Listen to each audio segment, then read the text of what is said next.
Welcome to the Gentleman Project Podcast. I'm Corey Moore. And I'm Kirk Chugg. Today in the studio, we are joined by Jennie Taylor. We've known each other for 25 years. I did the math this morning. Has it been that long? You're making me feel really old, Kirk. No, 25 years. In 2018, her husband, Brent, who was a good friend of mine, was deployed to Afghanistan. He served as the beloved mayor of North Ogden City, Utah. He left 7 kids and Jennie back home. He was nearly done with his 4th deployment when he was killed in an insider attack. The news sent shockwaves through the state of Utah, really around the country, but especially through our little city and especially through the Taylor family. In the days since Brent's death, life for Jennie has changed dramatically. Not only for those that knew Brent, but those who changed the way they lived their lives after they learned of Brent and the way he lived his. Aside from Brent, Jennie Taylor is a force to be reckoned with. In the days and months since November 2018, she's undertaken an initiative to spread the message of the way Brent lived his life, that service is the real secret to life, and that we can all be leaders, we can all leave a legacy, and live full and honorable lives devoted in the service of others. Jennie serves as a founder of the Major Brent Taylor Leadership Legacy Foundation. She's established multiple perennial scholarships at Brent's alma maters. She is a highly sought-after public speaker and hosts a podcast called Relentlessly Resilient. And she serves as the civilian aide to the Secretary of the Army in the state of Utah. She ranks as 3-star general and still manages to be a great mom to 7 very high-energy kids.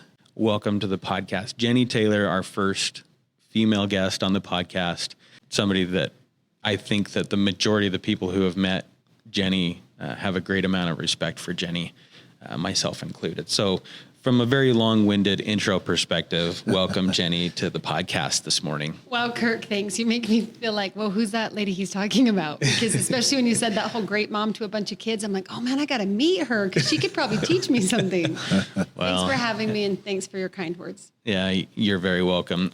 Yeah, honored to have Jennie with us. I've heard amazing things over the years. We actually haven't met before. This is our first time we've met, but Kirk's told me a lot about your story and how much he looks up to you. And so we needed to have some ladies on the podcast because they're the ones that inform us what a real gentleman is. And of course, the podcast is about raising ladies and gentlemen. It's about being ladies and gentlemen. And so, Jennie, thank you so much. Thanks for letting me be here. I love what you guys are doing with this podcast and talking about the importance of being a gentleman at home, at work, and at play, and taking great, professional, successful people and getting kind of to the personal side of things, what parenthood looks like, what marriage looks like, what personal life looks like. So thank you for what you're doing, and thanks for letting me be the first lady gentleman on the show. There you go. So, Jennie, tell everybody a little bit about your background and a short synopsis of kind of where you and Brent started your journey together, and take us on a little bit of a journey on the background of the Taylor family. All right. Well, I am a North Ogden girl, which is, I know, right where Corey is from. And we haven't met before today, but I live right by his parents. So that is home. It's been home for a really long time. But I never thought it would be home the rest of my life because I really thought I was bigger than this small town and had big plans to just get the heck out of here. So graduated high school, went to college, served an LDS mission, served as an EFY counselor for a youth camp, spent a summer in Europe, did all these things that I thought for sure I needed to do to kind of set my path. And then shortly after my church service mission, as I was getting ready to graduate with a teaching degree, I was set up on a blind date with this kid from Arizona who loved America and God and the Constitution. And I fell in love with him almost on the first date. Not the first date because blind dates are terrible, but the first real date after that blind date, there was just something that we really connected with. And it really was that love for our country. I used to joke I thought I was the most patriotic person I knew as a kid. And here was this guy who loved America even more than me and who felt he had a role to play in America and that his life had a purpose bigger than either of our small towns. So we really just kind of connected that way. And we're both really old fashioned. I mean, that we're just probably a little more serious than we needed to be as young college kids, but driven. And really from that first real date, we never really dated anybody else. We were married 9 months later. And in the middle of our dating and courtship time, he joined the military. And I went with him into the National Guard building when he was sworn in as a young private first class Taylor. We got married in September of 2003, and he shipped out to boot camp in January 2004. So we spent our first year of marriage not living together, not able to call each other, not able to text. Thinking back, 2003 cell phones were there, but not quite what they are now. But with his regulations as a boot camp kid, like, you wrote letters. We're talking World War II style. We wrote letters with a pen and sent them in the mail and hoped he got them and then waited to get a reply. So that first year of marriage was a great opportunity of growth for both of us because, and we were a little older than what our culture normally sees for newlyweds. We were 24, 25. We'd both served foreign missions. We both were either done with college or, well on our way to a college degree. Yet it was a challenging time, but it was a time of a lot of growth. And as soon as he finished that boot camp training, he came back home. We bought a house. We found out we were expecting our first baby. And that kind of just started the snowball for the next 15 years of what felt like me always trying to run and keep up with him. He was driven and a hard worker. I joke and call him visionary, and I kind of mean crazy, but he was visionary in that he knew what he wanted to do and felt that he needed to do in life, and he would overcome any obstacle, and I really would just try to keep up. But I think we made a great team. In those 15 years together, we have 7 children. Every odd calendar year from 2005 to 2017, I gave birth to a child, and they're all healthy. They're all incredibly energetic, like Kirk said. I don't know where they get that, but they have a lot of energy. I graduated before we got married. He graduated in between his boot camp and his first deployment. Then we both got master's degrees, and he was really close to having a PhD. So we both really value higher education and the doors that can help open. Brent deployed, like you said, Kirk, 4 times in those 15 years. And then also in the midst of that 15 years, he ran for office and served for about a decade. So he deployed a couple of times, came back home. We thought we'd go live in DC or somewhere really adventurous. And we stayed in North Ogden, like a mile from my childhood home. And then he ran for city council because he saw the city monthly bill that comes with a newsletter announced that you could file to run for office if you wanted. And that's really how it started. I'm sure something else was going on in the back of his mind at the time, but it really was, he saw the monthly notice in the mail and said, hey, maybe I could do that. So that would have been 2009. We had our 3rd baby that year that he ran for council. By the time we had our 5th baby, he was running for mayor. By the time I was 7 months pregnant with our 7th baby, he was on his way to his 4th deployment. And so that kind of sums it up. We had a baby, we had a deployment, we ran for office, he went to school. He also had a job, owned a small business for a while, sold that small business. So busy. Yeah, a lot that of is us, a busy 15 years. Well, I'm sure your 15 years were busy too. Most of us, when you're starting life with your spouse and you're having children and you're building a career and you probably are finishing school or training, and it's a busy time. And I look back and think, man, we got a lot done.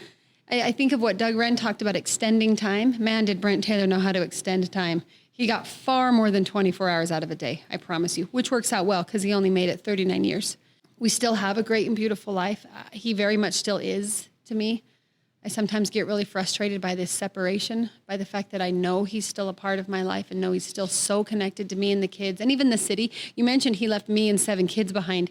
He also left a city that he loved. Yeah, I've got to give a little bit of background here. The first time that I met Brent was politics, when he was canvassing my neighborhood, and Jennie knocked on my door, and I'd known Jennie for a long time, and she said, Kirk, I'd like you to meet my husband, Brent. He's running for city council. And I kind of had a political brain at that point, and I was very involved with what was going on with local and national politics. And that's why I brought him to your house. I said, if you want any success in the city, you need to meet Kirk Jug. Well, I met Brent and I started peppering him with questions, and he had amazing, well thought out, articulated answers. And I thought, who the heck is this guy? And he's running for city council. He ought to be running for, state legislature or Senate. I was very impressed with Brent, and we actually set an appointment, and I walked him around my neighborhood, and I introduced him to people in my neighborhood.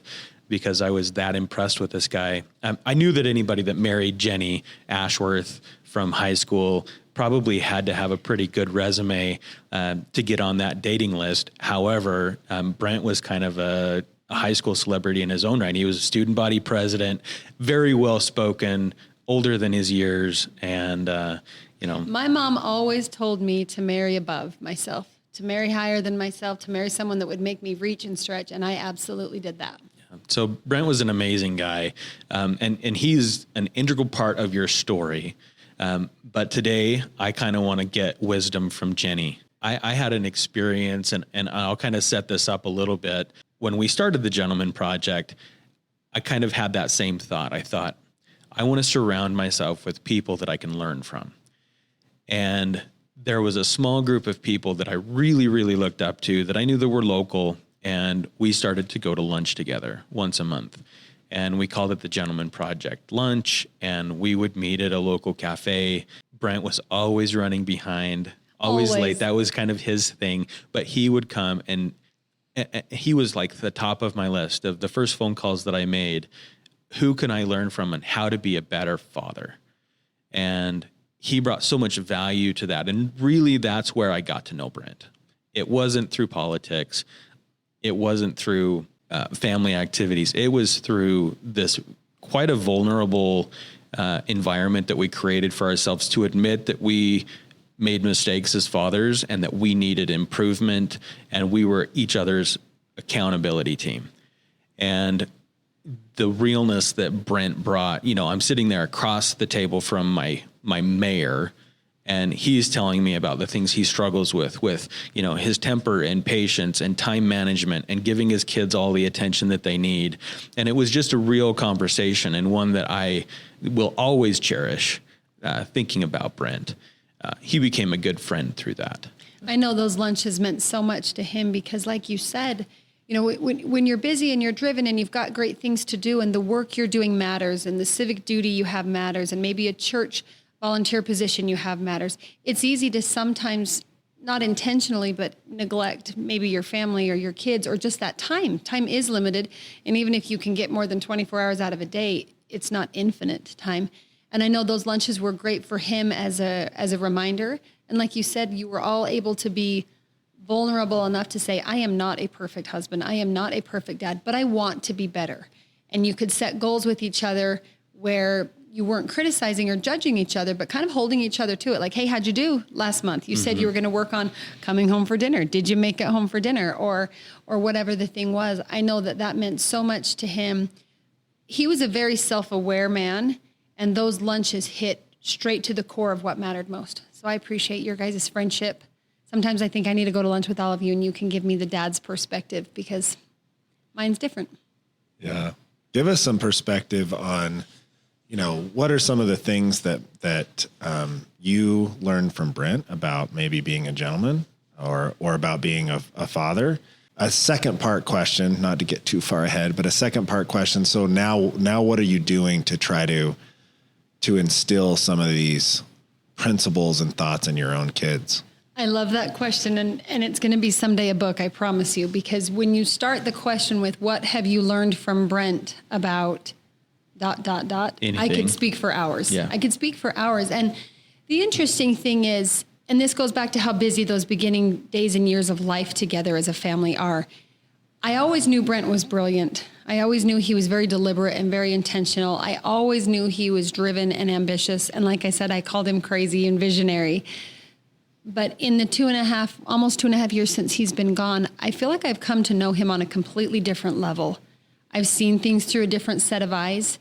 Conversations we had or small things he did now mean more to me than they did. I can see his intentional playing with the kids or setting this aside, what in the moment just felt like a silly little thing. And I've also found a lot of his writings. So my first tip to any of you dads and moms and anyone listening, write more things down than you probably currently do.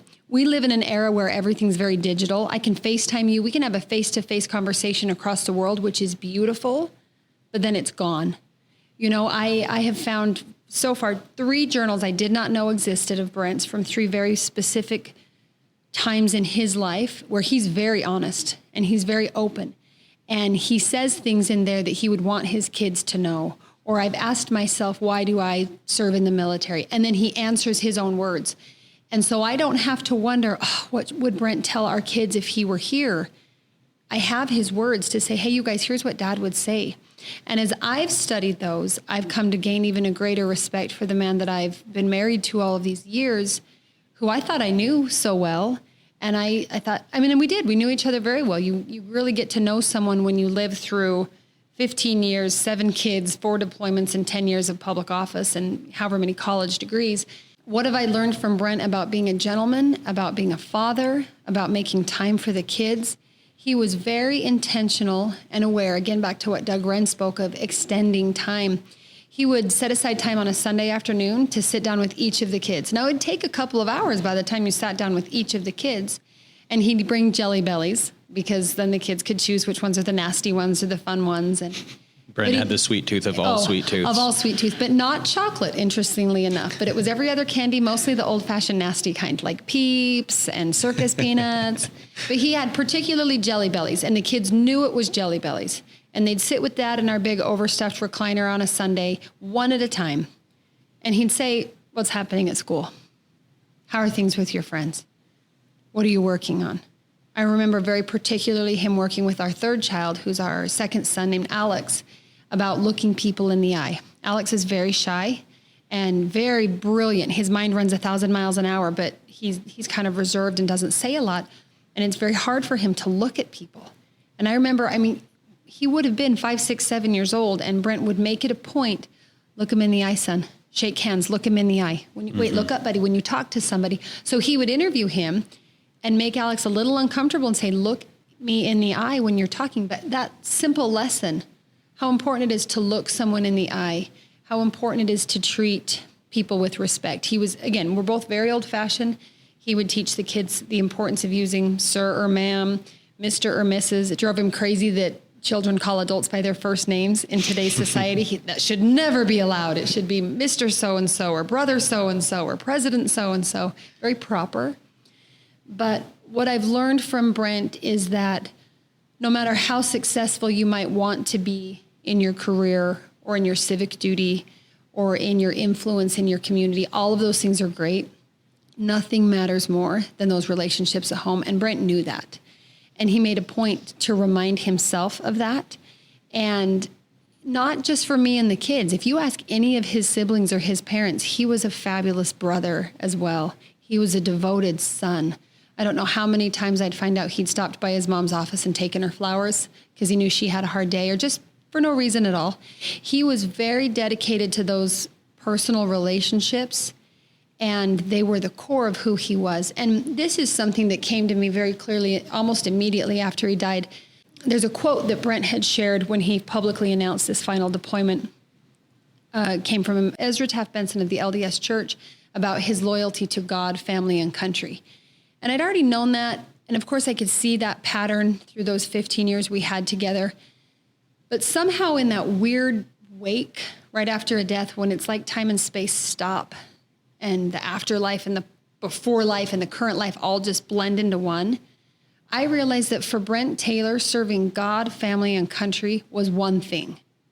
It was one thing. When he served his God, whether through a church or something type of opportunity or ministered to someone in need, he was serving me and our community and our country. When he went to war to serve our country, it was because of his dedication to our family and to his faith. And when he served our family and made time for us, he knew that was making his faith stronger and his country better. So it was never separated. And I think that's the most brilliant thing I can see in any journal entry he's written, any interaction he had with the kids, anytime he took them to play mini golf or to share some Jelly Bellies on a Sunday afternoon, or dropping off flowers to his mom, or flying to visit a sibling out of state.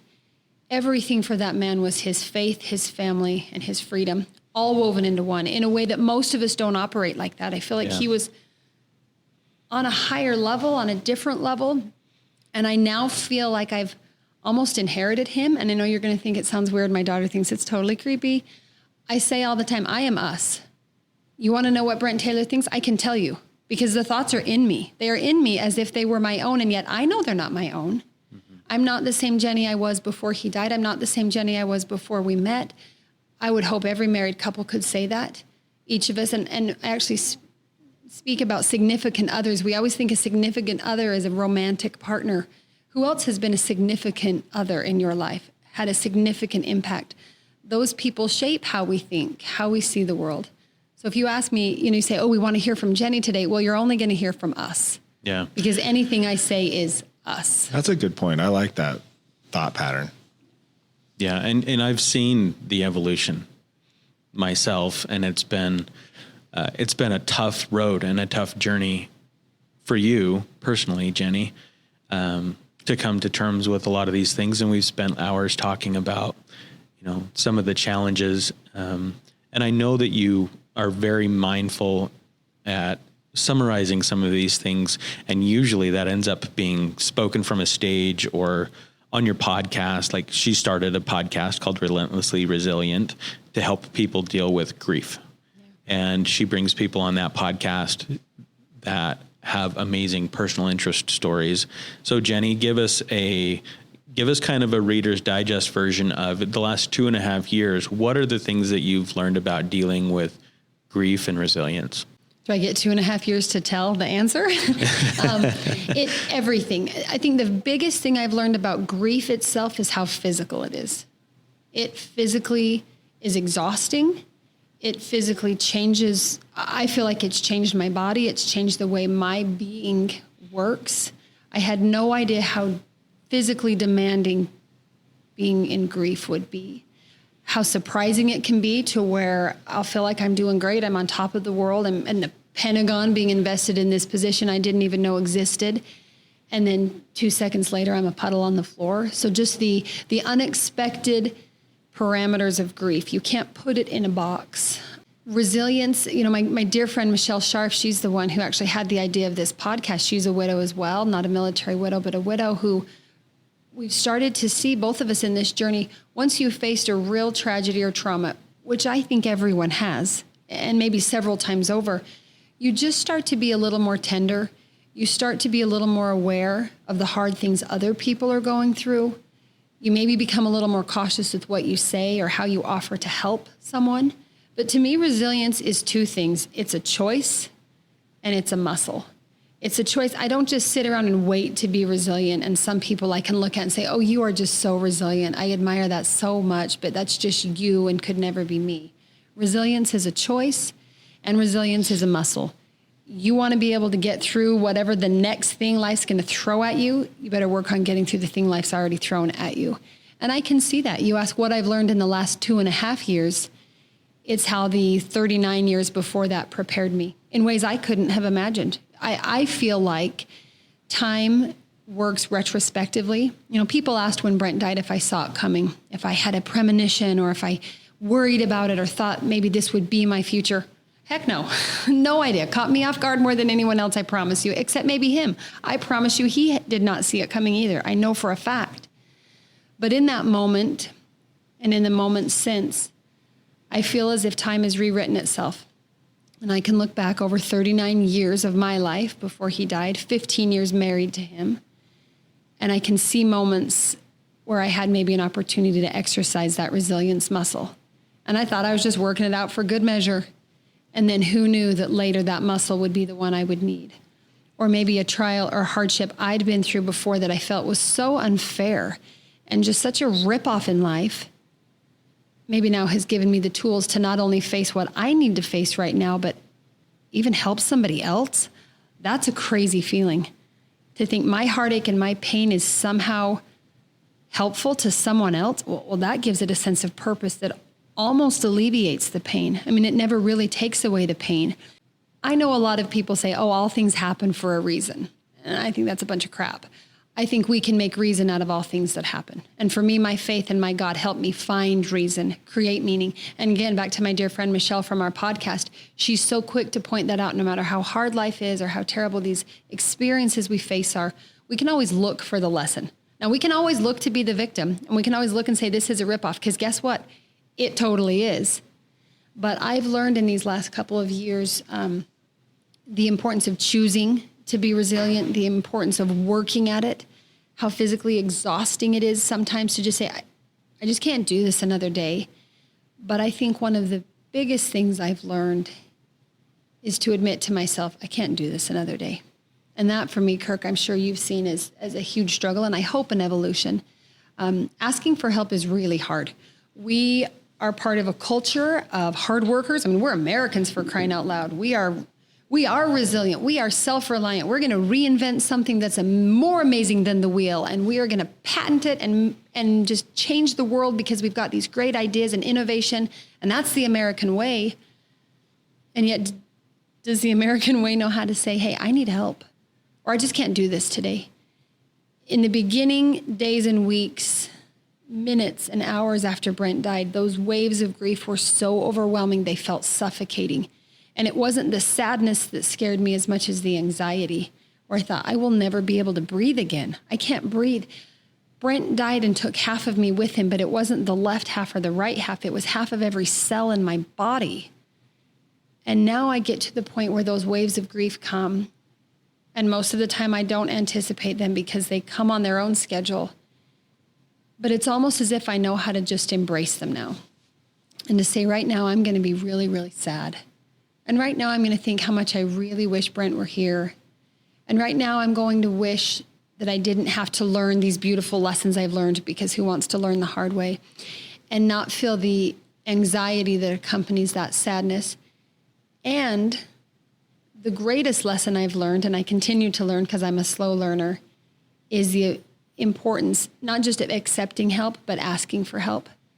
A couple of weeks ago, I had a really rough night, which is kind of unusual. I'm usually so tired by the end of the day that I actually sleep pretty well till some kid climbs in my bed and wakes me up for whatever they need. But the other night, I just had such an anxious night, like the kind of anxiety where you feel it in your chest, and I couldn't sleep, and I was worried about ridiculous things, but I could not calm my mind or my body down. And I just thought, okay, I can't do this. This is going to suffocate me. I grabbed my phone. It was the middle of the night, and I sent a text message to some friends. Said, I have a little group text with some other widows. I hope you're all asleep, and I'm not expecting you to answer right now, but I need to say I am not okay right now. I need to admit this is really hard and I hate this. And for me to do that was huge, because it's hard, but it also was almost as if I passed that burden on to someone else to help me carry it. And it's not like instantly I felt better and instantly I slept beautifully and I didn't still feel that tightness and that worry. But I could remind myself that somewhere in the back of my mind, I know I won't always feel like this. Somehow I don't, even though right now I feel like I'm going to feel like this forever, I could remind myself, I don't always feel this worried. I don't always feel this overcome by grief and fear. And simply being able to put that off. Or Kirk, how many times have I called you right after school, middle of the night, first thing in the morning, said, Kirk, I just need you and Karen. I need to talk with you. I need to pray with you. I need you to help me. And I mean, kind of like right now. And you've seen me ugly cry more times than, the rest of America on TV.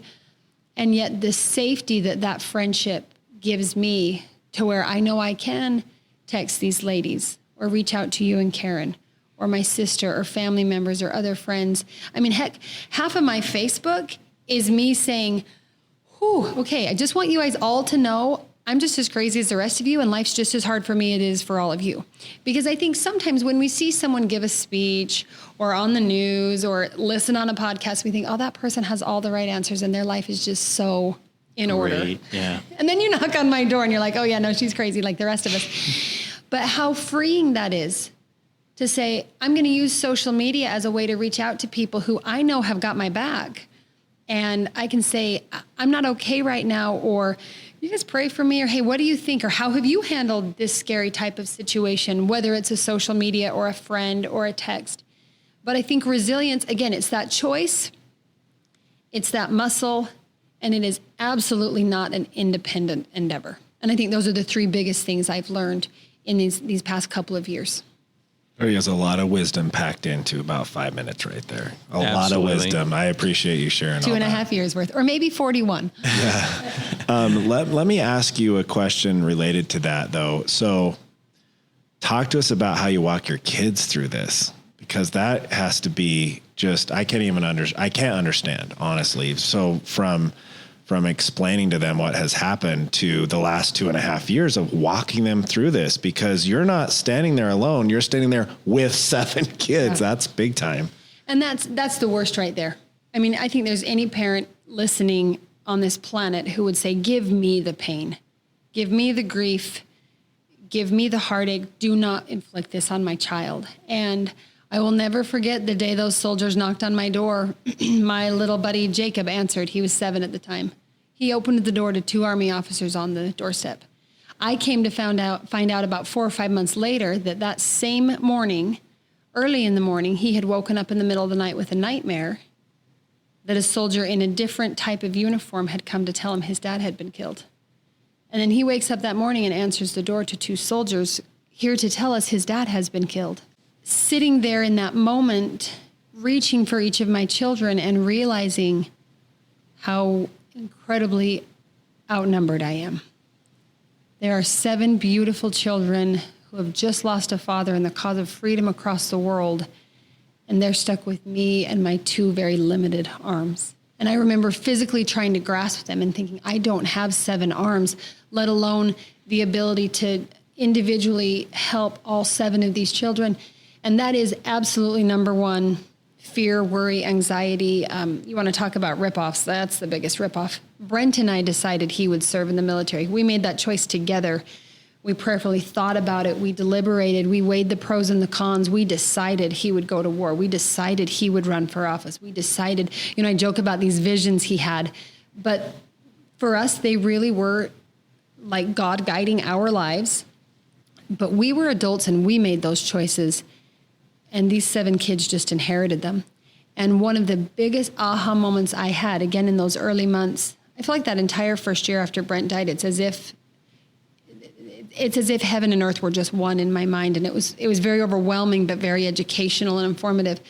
I remember one day really reflecting on that and just feeling like this is so unfair. These poor kids were just born into this. They were just born into this mess. They didn't ask for this. They didn't get a voice at the table, before they were born, if they wanted to be part of this great American story. And it was as if the voice of God came straight to me and said, yes, and they were born into this life that Brent and I very carefully chose. And they were born into this experience on earth where they too have to face hard things. And as much as I want to take it away from them, that is not my place to say I'm going to shield you from the hard that life has to offer. And the words that I've used a lot in my speaking are the difference between fixing something my kids have to face versus helping them to face it.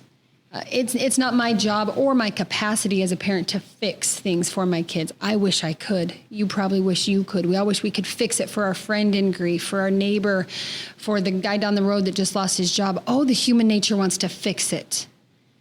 And yet, that's not my place. I don't understand the reasons why all things happen. Like I said before, I believe we can find reason.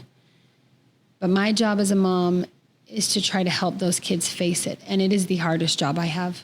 7 different personalities facing 7 different ways of grief. And it seems like every 6 months their mind shifts so much that they're in a different stage of development.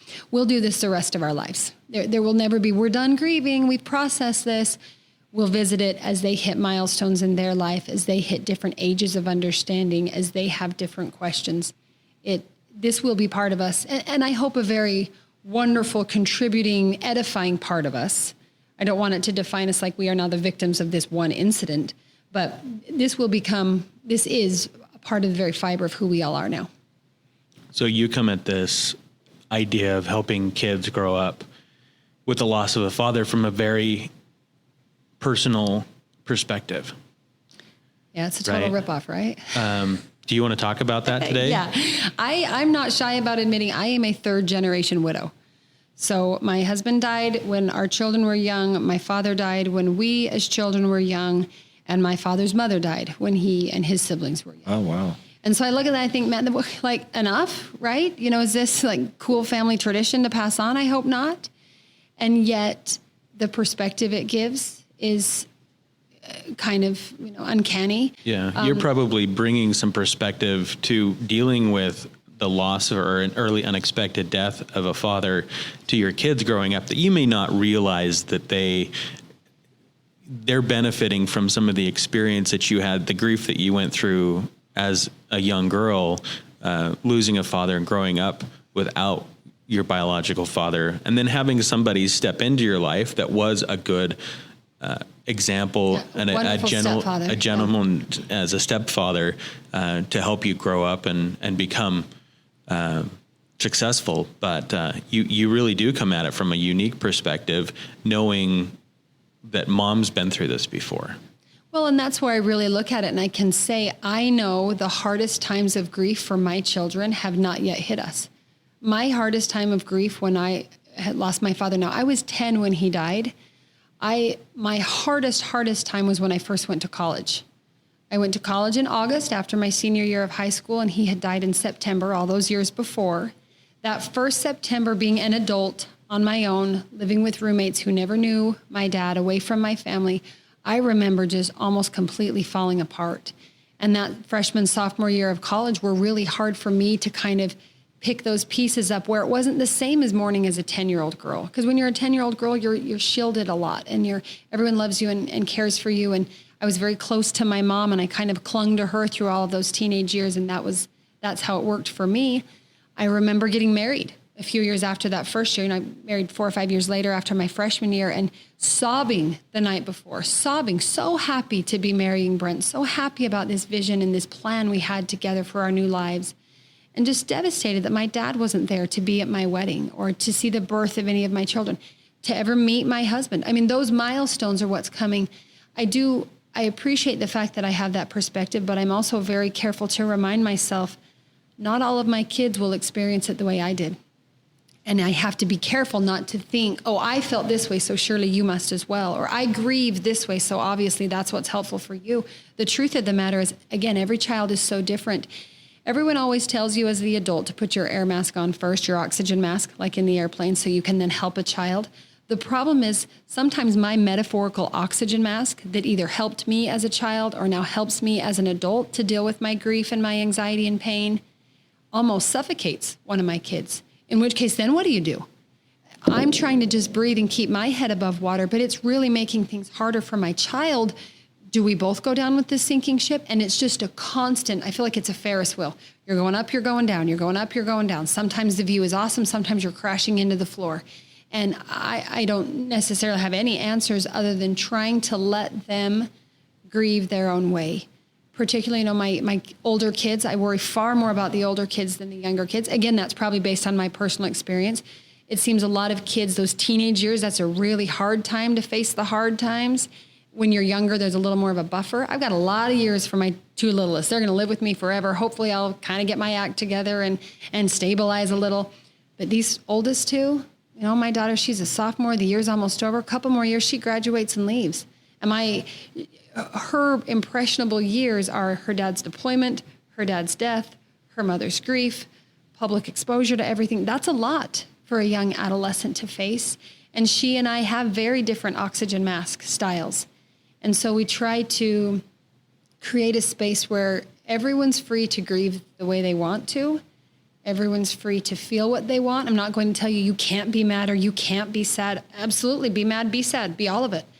But I think we also have a lot of family discussions where I hope my kids know how we react to all of this, and what we do with the next step is completely up to us.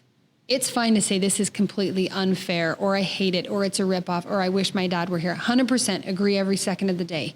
But to sit and wallow in that and make really bad choices because of that won't do you any good. Where does that take you? And so it's that fine line between we got this and we're strong and we're Americans, we can rise up and conquer because it's the American human way. And you know what? Right now, we're just going to admit this really sucks. And I'm not going to try to fix it. I'm not going to try to gloss over it. I'm just going to say, yeah, I agree. This is really hard. This is unfair. I do wish Dad were still here. And I'm not going to apologize about it or explain it away or say, yeah, but we know he's in a better place, even though we do. I'm going to let that grief or that emotion be. And then we're going to look at each other and say, okay, so what are we going to do about it? But it is a constant balancing act. I talk about that a lot too. Balancing is not a state of finality. You're balancing means you're giving and you're taking. You're wobbling here and there because you're trying to stay up. And that's what we're doing. We're balancing. Are we balanced? Absolutely not. We are constantly balancing. Well, there's some great advice for those who are going through hard things in their life right there. I'm imagining that you're the person you are. And again, we just met, but I'm pretty impressed. I'm imagining you're the person you are because you've been through so many hard things in your youth and now, right? And the last few years. So that's, if I can say one thing that you've just brought up that really was really eye-opening. So like I mentioned, my dad died in September in 1990, years and years ago. My husband died in November. So the year my husband died, as we got to the anniversary of my father's death, I had some really tender experiences where I felt like I was more connected to him. I felt I understood him better. He died by suicide, which is a completely other level of grief, and not better or worse, but just so much more to it, just layers to it, different from a combat deployment death. And I just felt like that September, I had great clarity. I felt like I was understanding things that I never could have as a 10-year-old. It'd taken me to 39.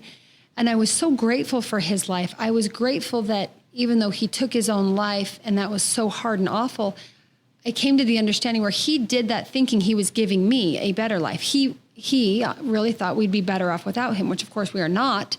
But in his mind, he was giving up his own life to try to give us a better life. And I was just so grateful for his life. I was so sorry for his struggles. I was so just kind of at a new level of peace that I'd never experienced. And I gathered all my siblings and my mom and stepdad and my kids. We all came over on that date of my dad's death anniversary and had a great conversation about how this is all okay. It really has made me who I am. As much as I hate that, I would not be who I am. I can think back my drive in terms of school, things I want to do, things I want to be, my faith, my dedication, everything comes back to what happened when I was a 10-year-old kid, to the point that as much as I wish that never happened, I would not be who I am had that not happened. And that all came like full circle in my mind, like, wow, look how this has all just been able to be made into a wonderful thing, even though it's a horrible thing. And those words echoed in my mind immediately when I was with my kids on November 3rd, 2018, telling them that their father had been killed. And I remember thinking how grateful I'd been for those lessons I'd learned. And yet, I didn't mean I wanted my kids to learn them that way. But it was a very tender experience for me, some 6-7 weeks before Brent died, to really have those moments of peace, to think these horrible, awful tragedies of my past have become something beautiful in my present. And I hope and pray that that's what time will do for my children as well. Brent and I had conversations about what we thought it meant to be a gentleman. We had conversations about what we thought it meant to be a good dad. And I know how much Brent prioritized that and loved the idea of being a dad. And I feel like that's why I know Brent. And one of the reasons that I respect him so much. Brent's kind of the ideal gentleman for me.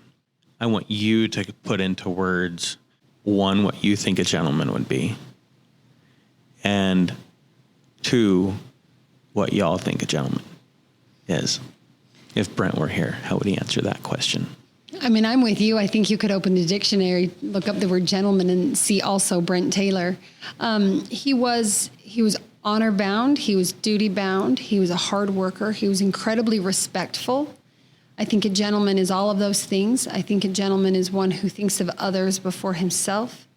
I think a gentleman carries himself well, both physically and inside of his mind, where there's certain places he just wouldn't go. A gentleman wouldn't associate with, whether it's a physical location or a place in his mind. Or, Brent was, like I say, very self-aware and made himself, worked on being very classy and educated.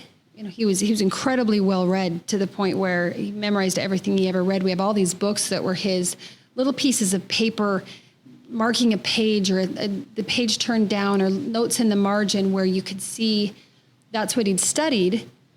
And then I could see where he implemented into his life. So I think a gentleman is well-read, well-educated, constantly trying to improve. But when I think of, what Brent would want our sons particularly to know, or what husbands he would want our daughters to marry, a gentleman is one who is very respectful of women, very respectful of the partnership between men and women, that it's not a hierarchy, but it's also not a competition. And I don't think you can be a true gentleman without great respect for the ladies in your life and great appreciation for the different but essential complementary nature of that. A gentleman works hard. Brent would want our boys to work hard. He'd want them to look to duty, to God and country. He would want them to be selfless and to see the value of sacrifice, whether it's sacrifice by getting up early in the morning to make it to a class, or sacrificing what you wanted to do with your time in order to validate someone else's need in that moment. He would want our daughters to marry someone who treats them as if they were the queen of all queens, to hold them on the highest pedestal, and in so doing, elevate both of you. You know, I'd say my mom always taught me to marry above myself and to marry up. I think it's safe to say Brent felt that's what he did when he married me.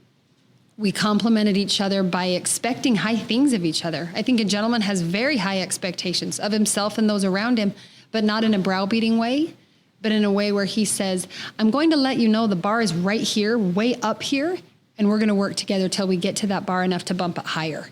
And I think that's what Brent always did, was elevated that bar, whether it was elevating a conversation, elevated morals and values, elevated dialogue, elevated respect. And I think that's exactly what a gentleman is. I think that's what America needs, is more gentlemen. I think we need more ladies. I think we need more mutual respect between genders. It's wonderful to see that in 2021 and moving forward, there's so many new opportunities for women and girls that a decade, a generation ago didn't really exist. And yet it's becoming very almost competitive or payback spirit, when that's not at all what it is. I've learned in the last 2.5 years that I can absolutely stand on my own 2 feet. And my life is way better when I'm walking hand in hand with my husband. And that's what a gentleman is. One who knows where that bar is, knows what his expectations of himself and others are, works hard, keeps himself, all the scout things, morally righteous and erect and all the different things, and yet never for a second fools himself to think he's doing it alone. That the women in his life, the other gentlemen in his life, are absolutely a part of who he is and what he's capable of doing. So I know to me, that's who Brent was. That's who he still is. I have journal writings, like I mentioned, that I can share with our children that very clearly say what's important to him. We bought this ridiculous piece of land in a neighborhood full of 1/4 acre lots, and ours has over 1.5 acres, so we could farm and teach the kids to toil, to work in the dirt. And I use that as a metaphor sometimes for his life, because he'd go out there on really hard days when it felt like the world was just beating him up and he needed kind of that pick-me-up. He'd go and just turn some dirt and kind of remind himself of what really matters most and get grounded. But he'd also go out there on the really good days when everybody was telling him how awesome he was and how great he was, and he'd accomplished another phenomenal thing as mayor or as major in the military. And he'd go flip some dirt to ground himself. And I think a gentleman is very self-aware, self-educated, but always propelled to being better than he was and elevating everyone else around him to great new heights.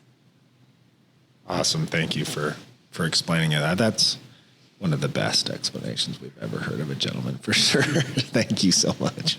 I'm grateful that we had the chance to talk about what you've learned. I'm grateful for the chance that I had to know Brent. He's somebody that I think I will always look to as an example of somebody that I want to be. He was a large man. What was he, 6'3", 6'4"? 6'4". Yeah, I'm 5'9". I wear heels, and I still looked up to the man. And yeah, I thought of that when he was killed. I thought, I've looked up to this man in every way, literally and figuratively speaking. He was a giant in my life. The good that's come from some of the things we wish had never happened makes us think that someone is definitely watching out for us and leading people into our lives that really needed to be there. I have no doubt of all of that, Kirk.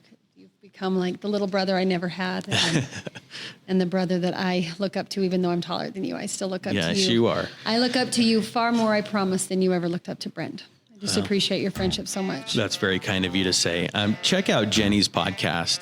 If anything today regarding grief and resilience rang true to you, or you need some further encouragement along those lines, Relentlessly Resilient.